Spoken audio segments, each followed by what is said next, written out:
Hi there, and welcome to Neurodiversity number 7, I think.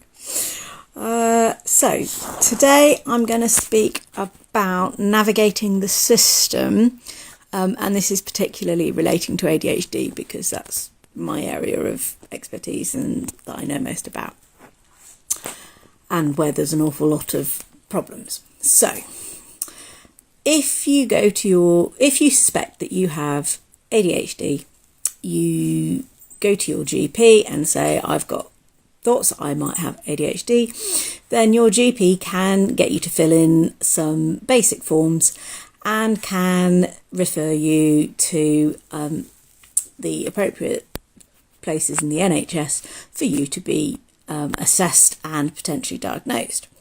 Now, if you are under 18, but particularly under 16, then your waiting time is going to be somewhere around 4 years until you are assessed and then potentially put on another waiting list to look at getting medication.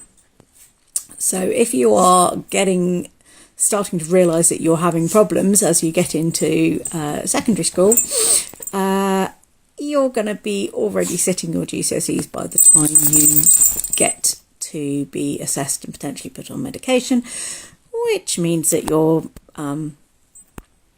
education has already been severely affected.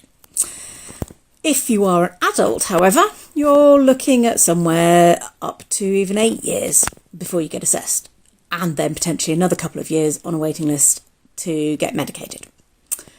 Which, if your life is falling apart and you're about to lose your job or anything else, sorry, Isaac's about to jump up on me, that's not helpful. If you're about to, or your relationship's falling apart or whatever, 8 years is a heck of a long time to wait.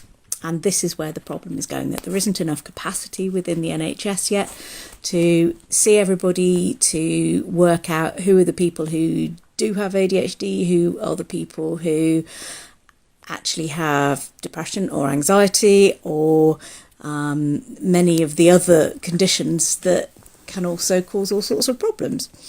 And so what do you do? Well, there is this thing called Right to Choose, where if you've got long waiting lists on the NHS, you can ask your GP to refer you to certain private companies that have NHS accreditation, and they will see you, and their waiting times are often shorter.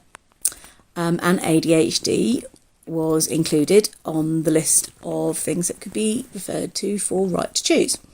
So a number of people have managed to get seen by certain private companies that are accredited by the NHS, and if you need to know who those are, if you go to adhd.uk, there are lists of them there.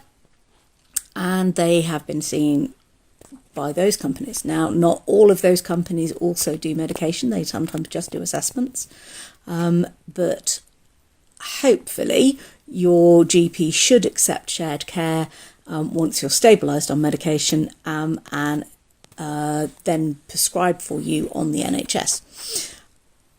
The difficulty with Right to Choose is there are moves to try and stop Right to Choose because it's costing the NHS too much money, and so there are moves to try and shut down the whole Right to Choose line, which is being avidly defended by the likes of ADHD.uk, because there needs to be a means of assessing people, and leaving them to wait for 8 years for a diagnosis is not acceptable.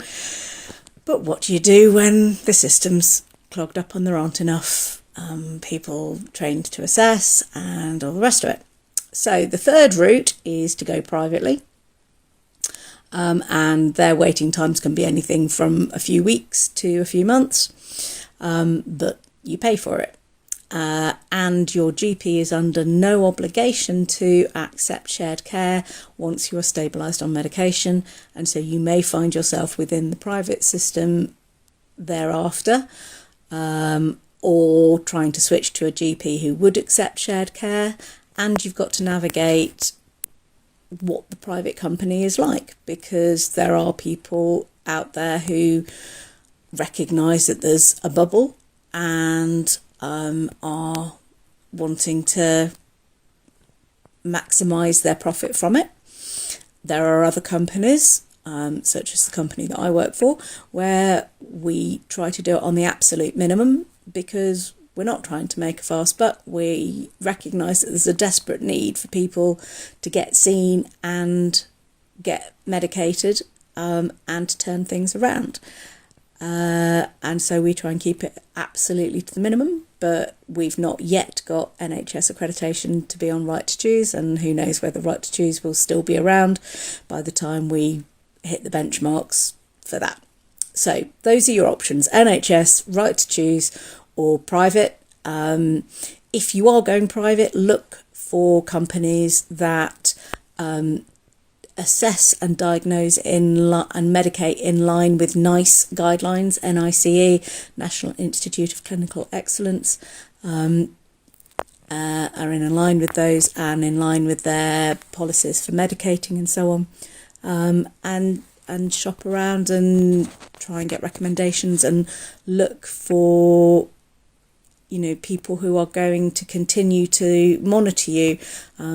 Some companies expect your GP to monitor you once you're stabilised. Other companies will say, no, you remain our patient and we will do the monitoring. Some companies will say, well, your GP can refer back to us if there's a problem.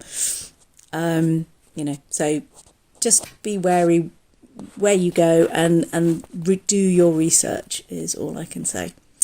So yeah, that's navigating the system for ADHD. For autism, there's less of a backlog on waiting time, but yes, go to your GP first and they can do the initial forms and refer you largely through the NHS, but there are private providers as well, and autism is covered on Right to Choose at the moment. So there you go. As far as things like dyslexia, that's often diagnosed through schools and through clinical psychologists doing the various testing for that. I mean, there are private companies who will also diagnose that sort of thing as well. So there you go. Navigating the system, not easy, and at the moment quite a bottleneck. I'm sure in time it will all sort itself out, but in the meantime, we've got a large cohort of people who would benefit from medication and finding their way through the system. Okay, I will see you next week for the final instalment. Take care.